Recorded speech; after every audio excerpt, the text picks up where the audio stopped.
শেরপুরের প্রত্যেকটা নারীর জন্য কাজ করতে চাই। এটা আমার প্রতিশ্রুতি, প্রত্যাশা। একজন চিকিৎসক হিসেবে আমি আমার সকল মা, বোন, চাচা, ভাইদের জন্য কাজ করতে চাই এবং শেরপুরের সন্তান হিসেবে আমি আমার সকল মা চাচিদের পাশে থাকতে চাই। অবশ্যই আমার চাচাদের পাশেও থাকবো, কিন্তু চাচাদের পাশে থাকার জন্য আমার বাবা সবসময় আছে। চাচা এবং ভাইদের জন্য আমার বাবার দরজা খোলা, মা বোনদের জন্য আমার দরজা খোলা। কাজেই আমরা সকলে মিলে আমরা বিএনপি পরিবার আপনাদের পাশে থেকে আজীবন কাজ করতে চাই।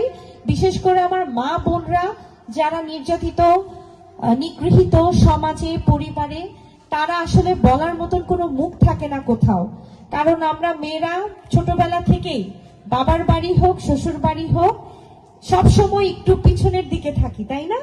কাজেই আমাদের দুঃখ দুর্দশা শেয়ার করার জন্য আপনারা মনে করবেন আপনাদের সন্তান, আপনাদের বোন সবসময় আপনাদের পাশে থাকবে এবং আপনাদের যে কোনো প্রয়োজনে পারিবারিক, সামাজিক, চাকরি, পড়াশোনার ক্ষেত্রে প্রিয়াঙ্কা আপু অথবা আপনাদের সন্তান প্রিয়াঙ্কা সবসময় আপনাদের পাশে থেকে আপনাদের সহযোগিতা করবে ইনশাআল্লাহ। এমপি হওয়াটা ভাগ্যের উপর, মহান আল্লাহ তাআলা চাইলে আমি এমপি হতে পারবো।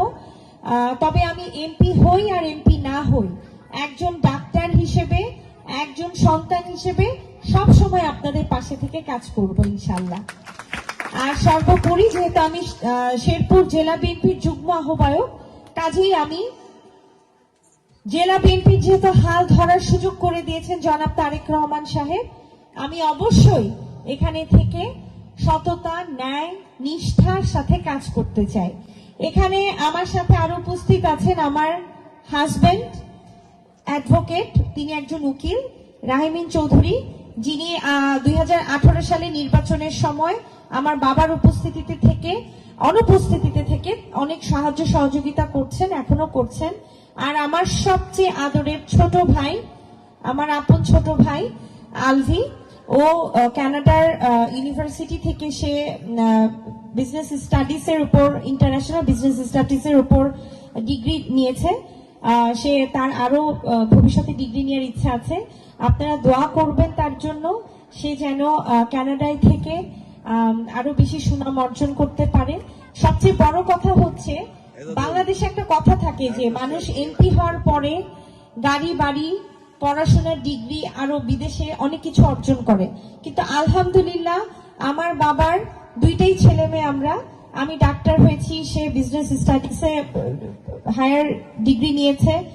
তো আমরা দুইজন এস্টাবলিশ হয়ে গিয়েছি। আমার বাবারও যা আছে তা এমপি হওয়ার আগে অনেক কিছু হয়ে গিয়েছে, বাড়ি গাড়ি যা দরকার সবকিছুই আমাদের আছে। আমার হাজবেন্ড অ্যাডভোকেট, আমি ডাক্তার, আমার শ্বশুর বিচারপতি মানুষ। তো আমাদের আর চাওয়া পাওয়ার কিছু নাই। এখন জীবনে যা চাওয়ার পেয়ে গেছে, আমার একটা ছেলে সন্তান আছে। কাজে এখন যা কিছু চাওয়ার সব মহান আল্লাহ তাআলার কাছে এতটুকুই চাওয়ার, আমি যেন শেরপুরবাসীকে সুখে রাখতে পারি, সুখী রাখতে পারি এবং শেরপুর মানুষের পাশে থাকতে পারি। আমি বিশ্বাস করি আপনারা আমার পাশে থাকবেন এবং তারেক রহমান সাহেব আগামীর প্রধানমন্ত্রী হবেন। আমি তারেক রহমান সাহেবের পছন্দের একজন প্রার্থী শেরপুর সদর 1 আসনে, এবং তারেক রহমান সাহেবকে আমি এই প্রথম সামনাসামনি দেখেছি। আমার বাবার সাথে বহুবার দেখা হয়েছে, ফোনে কথা হয়েছে, কিন্তু আমার সাথে অনেকবার ফোনে কথা হয়েছে, ভিডিও কলে দেখা হয়েছে, কিন্তু সামনাসামনি কখনো দেখা হয়নি।